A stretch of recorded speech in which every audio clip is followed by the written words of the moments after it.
Hello, it's Justin Johnson. We're on the module A225, Block 1, Ambition Society, 1789 to 1840, edited by Paul Lawrence. One page 144. Unit 4, Managing Uncertainty, New Forms of Knowledge. Introduction. Our influence of today, young adults, mature teenagers, OAPs. Been bored on your horizon. Keep yourself occupied. On the introduction, on influence youth today, as I said, in the preceding units, you have encountered some of the ways in which Britain and Ireland were changing during the period 1789 to 1840. This unit will introduce you to some of the most influential currents of thought and belief that arose as people struggled to understand and contain the uncertainty produced by rapid change, ideas, knowledge, and beliefs. While intangible, are never wholly abstract or somehow separate to the real world. Rather, they are both a product of the social environment in which they occur and influence within it. Thinking about this interplay between ideas and real world, development in society is one of the main themes of this unit. Throughout the unit, I will be using the term knowledge in a broad way to refer to ways of understanding and interpreting the world. Thus, when I refer to knowledge below, I do not just mean facts or even just ideas and theories, but also broader beliefs and ways of seeing the world. In section 4.1, you explore what might be termed elite forms of knowledge. You investigate political economy and altruism as examples of innovative ideas produced by a handful of socially privileged thinkers. I bet thinkers actively engage in debates about the present and future shape of British society. You also consider the rise of statistics, already touched on the unit bliss, was in it at the dawn to be alive. As a form of knowledge, intrinsic, intrinsically bound up with concern that overpaid rapid social change. This section will show how these practical forms of knowledge emerge in a very turbulent social context, but provided impetus for an expansion in the remit of the central state and paved the way for the ambitious large-scale projects to improve society in the later Victorian period.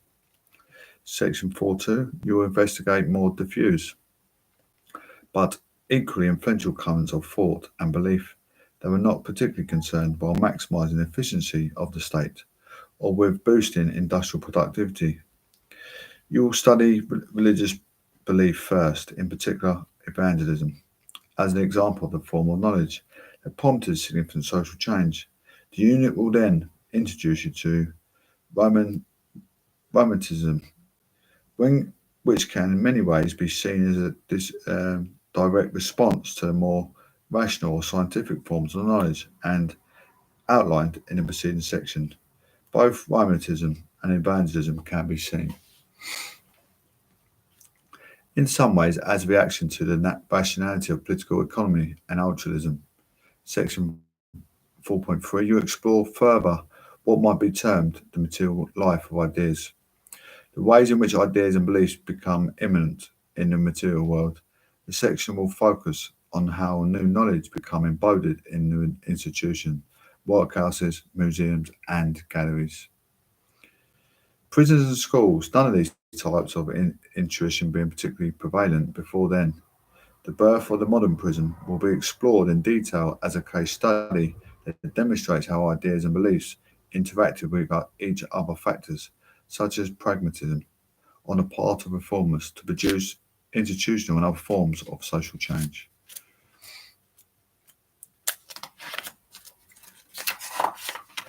Practical knowledge.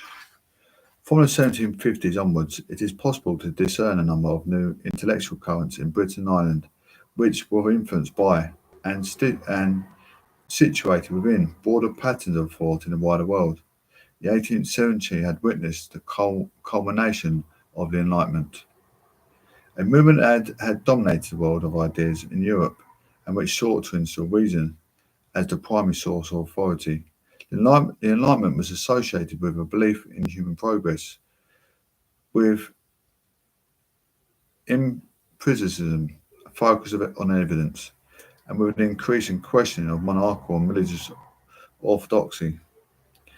Many historians see the French Revolution as the culmination of the Age of Enlightenment, as you have already seen in Unit 1 and in the unit, The Rise of the Working Class. The French Revolution was very important in opening up a sense of the ordinary people could, by force of will and action, determine their own conditions of existence. The end of the 18th century and the early part of the 19th, therefore, was a period during which a rationalist, instrumental understanding of knowledge come to the fore. Osterhammer, 2014. Arguably, from this point onwards, knowing often served as a clear purpose, as Jürgen Osterhammer puts it. Herefore, knowledge was supposed to enlarge as the master of nature, increase the wealth of the whole societies throughout its technical application. Liberate worldviews from superstition and be generally useful in many respects as possible. 2014. Good examples of this novel practical knowledge are the development of political economy and altruism. The expression political economy is no longer in general use. We would now use the term economics, but in the latter half of the 18th century it referred to the study of trade and markets and how they related to states and state policy. From around the 16th century, the dominant economic policy in most parts of Europe had been of mercantilism, which held the government should take a strong role in regulating the economy by limiting imports and encouraging exports. High tariffs, import taxes on manufactured goods were a key plank of mercantilist thinking. As part of the 18th Enlightenment, fresh attention was turned by some thinkers to the assumption that was the state intervention. It was the best way to promote trade and industry. Enlightenment thinking, with its emphasis on empirical observation, reason and progress, was very strong in Scotland during the later part of the 18th century, and hence it is no particular surprise that it was a Scottish thinker, Adam Smith, whom you may recall from Unit 1, who provided an intellectual challenge of mercantilism. Smith, who debated his ideas intensively with French political economists, he published relatively little as he found the process of completing written work extremely painful, something many students and academics can emphasize with. However, his inquiry to the nature and causes of the wealth of the nations in 1776 provided him first a comprehensive work of the political economy, an inquiry to the nature of wealth and how its benefits should be measured or judged. It was intended to provide legislators with a set of principles determined by comparative study of different nations and their development. To guide their actions, progressive states were, for Smith, those in which labourers were encouraged in their work by relatively high wages. As he put it, no society can surely be flourishing and happy, of which the far greater part of the members are poor and miserable.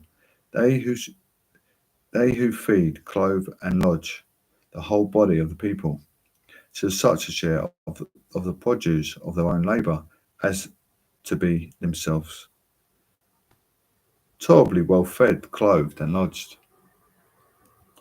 The best way to achieve such a progressive state of affairs was, Smith argued, for the central state to interfere in trade and industrial as little as possible because the market was itself capable of allocating resources with great efficiency. Smith's view was that the individuals, as rational free agents, were better able to judge their own interests than those who ruled them. This was an innovative position at the time, as it prescribes a move away from the economic policies based on customary market forces to shape society. Smith particularly attacked tariffs on imported goods, which he argued would create efficiency and high prices in the long term. Smith's innovative argument for free market economics had a great impact on later English proponents of political economy, such as the Reverend Thomas Malthus, whom you encountered briefly in Unit Industrialisation. Malthus is best known for proposing the principle the human populations always expand to the available level of substance. For centuries, having a large and growing population had been seen as crucial to economic progress and national prestige. Malthus proposed that, in fact, beyond a certain point, population growth would become a negative development as living standards would decline and prices would rise as increasingly scarce resources were shared more thinly among more citizens. Turn to reading 4.1 Malthus, an essay on the principle of population, 1798. Located at the end of the unit, which will give you an overview of Malthus' early ideas and, equally importantly, help you to get a sense of how later 18th century texts were written and presented. In this extract from Malthus' work, he lays out the main lines of the argument. He develops the rest of his book.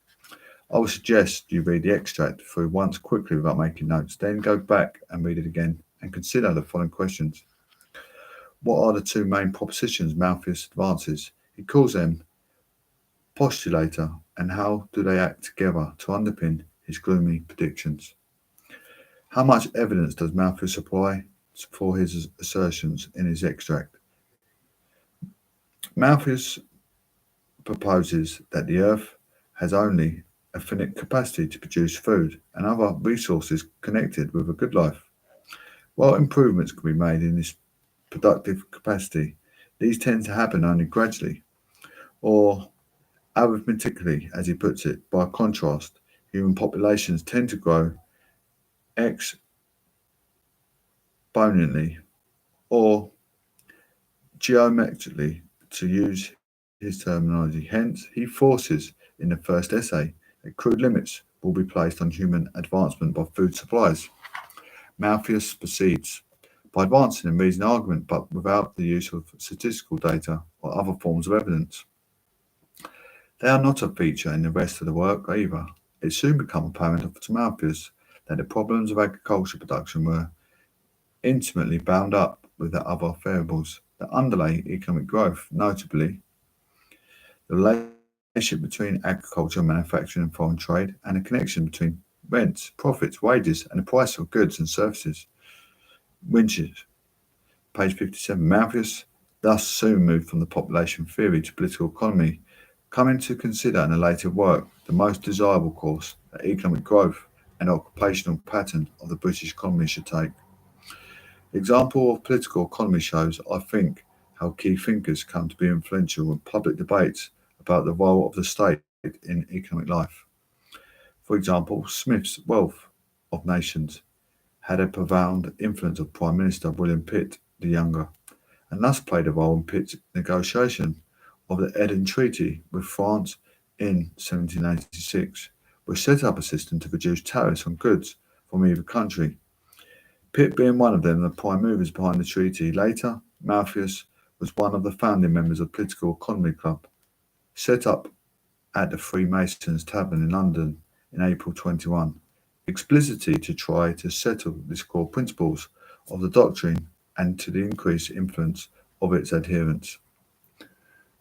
More broadly,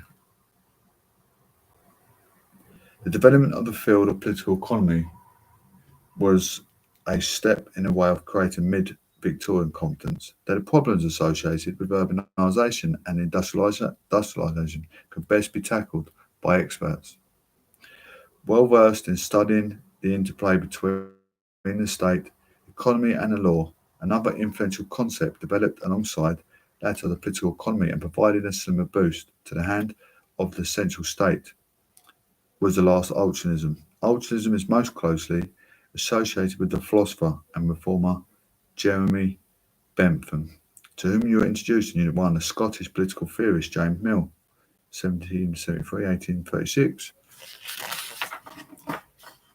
who was Bentham's secretary, and later Mill's somewhat better known son, John Stuart Mill, 1806 1873, who was educated by his father specifically to continue the development of altruism. Bentham was born in London to a wealthy family, and having attended Oxford University, he trained as a lawyer, but never practiced. Instead, he devoted his working life to political and philosophical thought, drawing on his work to attempt to do things by writing Harrison 2000. Bentham wanted to change the world, and his electric interests saw him set out plans for, among other things, an innovator design for prisons called a panopticon for trains and carts linking Edinburgh and London, for freezing peas in winter, for canal in Panama, and for compensation for criminal injury. None of these projects come to fruition in Bentham's lifetime, but instead, what Bentham left as a monument were the worked out theoretical ideas which lay behind such proposed practice of projects. Harrison 2000. And outlined in Unit 1 the central principle posed by Bentham and running throughout his thought was that of the utility of the greatest happiness. His first main work, Fragment of Government, 1770, starts with a statement in it is greatest happiness of the greatest number that is in measure of the right and wrong. His last great work, his Constitutional Code, 1830, notes that the all-comprehensive object, or in view, is from the first to last, the greatest happiness of the greatest number. However, this focus on utility happiness should not be taken to mean that Bentham had any illusions about human nature. Combined with the principle of utility, it was the insight that people are generally self-interested, that they will usually seek their own pleasures and avoid pain. Hence, what Bentham sought in all his works and projects were ways to bring together what people wanted to do and what he felt that they ought to do, for the greater benefit of society. He was particularly scornful of the prevalent at the time notion of natural rights.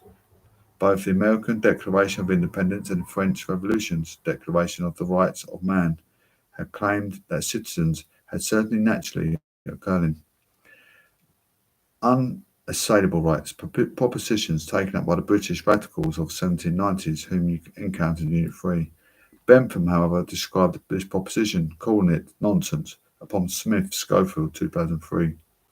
For him, what mattered was not that it might be wished for, but that which could be observed and achieved, which he was very well known at the time. Bentham's prime influence was through the impact of his writings had on the public debate and on key individuals, who would later become important in political life. James Mill, for example, born in Scotland and ordained as a minister in 1798, moved to London in 1802 and wrote for various periodicals before he befriended Bentham in 1808. From this point on, he devoted most of his written output to the exposition of altruism principles, and in 1823 he co-founded for the Westminster Review with Bentham and others, aiming for their quarterly publication to counterbalance the importance of the Edinburgh Review, an influential quarterly magazine known for promoting Romanticism, and provide a voice for radicals seeking influence in public life. Mill's writings in government, arguing that a wide franchise would serve to hold government to account, as well as his personal connections with key Liberal politicians, were important in the run-up to the Reform Act of 1832. Also under Bentham's influence was the important social reformer Edwin Chadwick, 1880-1890, who, a member and the chairman of the Range of Parliament Select Committee, was ultimately involved in. Changes to poor law and the government initiatives in the areas of sanitation, public health and policing, and while failing outside this frame of Block 1, James Mill, son of Stuart Mill, was one of the most influential thinkers of the 19th century. In works such as The Principles of Political Economy, 1848, On Liberty, 1859, Altruism in 1863, Mill significantly developed ideas first proposed by Bentham and his own father to fuse political economy with calls for greater democracy and the emancipation of women. Overall, therefore, it seems clear that altruism and political economy come to play an important part in public debates about the best way to cope with and plan for rapid social change. Both concepts influence the thinking of key politicians and reformers. To another form of knowledge, also important to any consideration of the work of politicians and reformers in the early 19th century, was that of statistics. The birth statistics. While Smith memorably declared that he had not great faith in political arithmetic, quoted in Hobbit 1996, there were significant developments in the quantitative exploration of society, economy, and politics is in the period of 1789 to 1840. The publication of Malthus' essay on the principle of population, for example, generated a novel desire within government to have a clear idea of the demographics in Great Britain and Ireland. Concerns over military strength and the cost of the poor law also promoted the collection of numerical and statistical data, and accordingly the first census was conducted in 1801 and repeated at 10-year intervals thereafter. Throughout the period 1789-1814, pressure on public finances and concerns over agriculture production and the expansion of otherwise of trade and industry were reflected in the increasing growth of statistics focused on the economy. Many people thus come to see counting as an increasingly important way of thinking and their world and the possibilities for policy making. The early part of the 19th century witnessed the enthusiastic founding of statistical societies across the British Isles. Arguably, the Information 1834 of the Statistical Society in London, later to become the Royal Statistical Society, marked the full integration of this new discipline into the realm of public knowledge. The early link between the statistics and the state were evidenced by the expressed aims of the society. It sought to bring together those facts which are calculated to illustrate the condition and prospects of society, with a view to determine those principles upon with which the well-being of society depends.